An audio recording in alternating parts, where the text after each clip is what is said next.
Praise God. എൻ്റെ പേര് Merlin.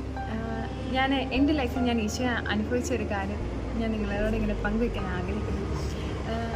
ഞാനും എൻ്റെ അമ്മയുമായിട്ടുള്ള ഞങ്ങൾ തമ്മിൽ അത്ര ചില സാഹചര്യത്തിൽ അങ്ങനെ അത്ര രസകരമായിട്ടൊന്നും പോകാറില്ല. അപ്പോൾ ഇടയ്ക്കിടയ്ക്ക് വഴക്കൊക്കെ ഉണ്ടാകും. അപ്പോൾ ഞാനിങ്ങനെ കുമ്പസാരിക്കുമ്പോഴും പ്രാർത്ഥിക്കുമ്പോഴൊക്കെ ഞാൻ കൂടുതലായിട്ടും ചിന്തിക്കാറുള്ളതും പ്രാർത്ഥിക്കുന്നതൊക്കെ ഈ ദേഷ്യപ്പെടുന്ന അമ്മ എന്നോട് ദേഷ്യപ്പെടുമ്പോൾ എനിക്ക് ഭയങ്കര വിഷമമാവും, ഞാൻ ദേഷ്യപ്പെടുമ്പോൾ അമ്മയ്ക്ക് വിഷമമാവും. അപ്പോൾ അത് ഭയങ്കര ബുദ്ധിമുട്ടാവും തുടങ്ങിയായിരുന്നേ.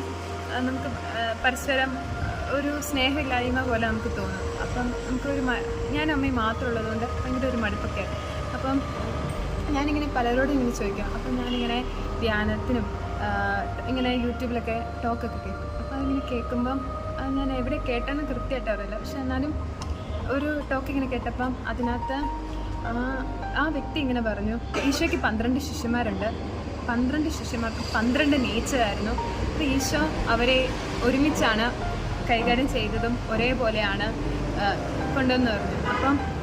അപ്പം അത് കേട്ട് കഴിഞ്ഞപ്പം എനിക്ക് തോന്നിയ ഒരു സംഭവം എന്ന് വെച്ചാൽ, ശരിയാ, എൻ്റെ ഭാഗത്ത് ഈശോ ആണെങ്കിൽ ഈശോ എങ്ങനെയായിരിക്കാം എൻ്റെ അമ്മേനെ അപ്രോച്ച് ചെയ്യുന്നത്, അതുപോലെ തന്നെ ഈശോ എങ്ങനെയായിരിക്കും സ്നേഹിക്കുന്നത്. അപ്പം ഇതിപ്പോൾ അമ്മ മാത്രമല്ല, എനിക്ക് ദേഷ്യം വന്നു കഴിയുമ്പോൾ എനിക്ക് എന്ത് ചെയ്യണമെന്ന് അറിയത്തില്ല. ഞാൻ പെട്ടെന്ന് ദേഷ്യപ്പെട്ടു, പിന്നെ എനിക്ക് ഭയങ്കര സങ്കടമാവും, പിന്നെ അതൊരു ഭയങ്കര കുറ്റബോധമൊക്കെയാണ്.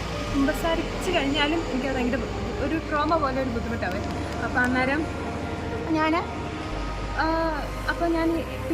പ്രാക്ടീസ് ചെയ്യുന്ന ഒരു സാധനം എന്ന് വെച്ചാൽ, ഈശോ എങ്ങനെയാണ്, ഞാൻ എൻ്റെ സ്ഥാനത്ത് ഈശോ ആണെങ്കിൽ ഈശോ എങ്ങനെ അവരെ അപ്രോച്ച് ചെയ്യും, ഈശോ അവരോട് എങ്ങനെ സ്നേഹത്തോടെ. ഇപ്പം ഒരു ഇൻസിഡൻറ്റുമായിട്ട് പറയുകയാണെങ്കിൽ, ഞാനും അമ്മയും ഇപ്പം അമ്മ എന്നോട് ഒരു കാര്യം ചെയ്യും. ഇപ്പം കൂടുതലായിട്ടും പാത്രം കഴുകാനൊക്കെ ആയിരിക്കും പറയുന്നത്. അപ്പം പാത്രം കഴുകാൻ പറയുമ്പോഴത്തേക്കും എനിക്ക് സമയമൊന്നും കിട്ടാറില്ല. ഞാൻ പഠിച്ചുകൊണ്ടിരിക്കുമ്പോൾ അല്ലെങ്കിൽ എനിക്ക് ചിലപ്പോൾ മടിയൊക്കെ വരും. അപ്പോൾ ചിലപ്പോൾ ഞാൻ മറന്നൊക്കെ പോകും.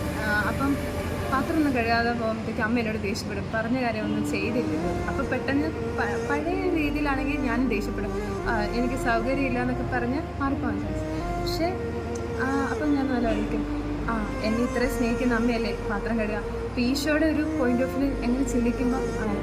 അപ്പം ഞാൻ പലപ്പോഴും അതിങ്ങനെ പ്രാക്ടീസ് ചെയ്യുമ്പോൾ ഞാൻ തന്നെ എന്നിൽ ആ ഒരു ശാന്തത, ആ ഒരു പീസ്. അപ്പം പിന്നെ ഒരു ഇതെന്ന് പറയുമ്പോൾ, 2 കൈ കൂട്ടി അടിക്കുമ്പോഴാണല്ലോ ശബ്ദം കേൾക്കുന്നത്. ഇപ്പം ഒരു കൈ മാറി നിൽക്കുകയും ഒരു കൈ ഇങ്ങനെ നിൽക്കുകയാണെങ്കിൽ ആ ശബ്ദമില്ല. അങ്ങനെ നമുക്കൊരു ശാന്തതയോടെ ഈശോയുടെ ആ സ്നേഹത്തിൽ നമുക്ക് വളരാം. Praise God.